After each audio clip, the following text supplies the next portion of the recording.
powerful technique used by professional, experienced investigators is what's called a receipt trawl. This is Dave at AFX Search, licensed private investigators.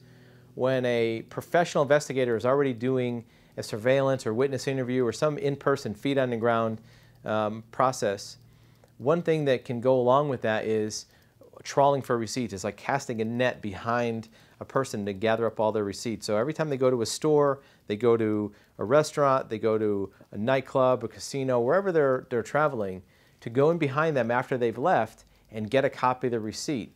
In many cases, the receipt is left on the table. Sometimes it's discarded after somebody leaves the store. You know, you get your receipt from the grocery store, you chuck it in the trash.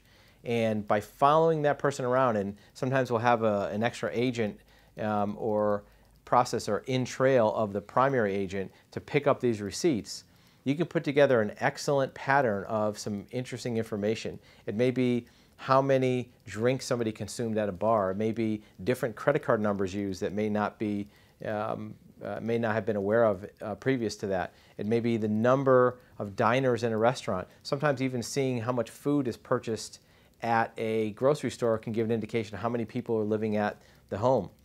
More importantly, you get a picture of what that person has done during that day. And those receipts may not seem valuable in the moment, but down the line in that investigation, we put them into a matrix to see how it matches up with other information. In one case, we discovered a $4 or $5 million yacht in an asset recovery case because of a receipt that was discarded that had a debit card number on it. That debit card number was not known to this asset investigation before. It was actually in another person's name, and the client wasn't aware that this account existed. Once we retrieved that account and looked through all the charges, we found another charge on that debit card for a part for this yacht.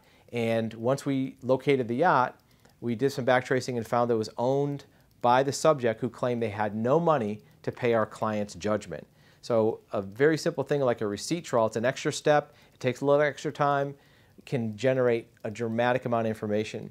In one case, there was a client who claimed that they couldn't visit their kids because they were too sick and they weren't able to spend time with their children, but we had receipts on that day by following them that they drank 4 or 5 pitchers of beer and were out eating wings at Hooters and all kind of stuff was happening. So having those receipts to document it in addition to photo and video is a powerful way to get a picture of what's happening in a person's life at a given date, place, and time. If you have questions about running an investigation, you can reach us at our website at afxsearch.com.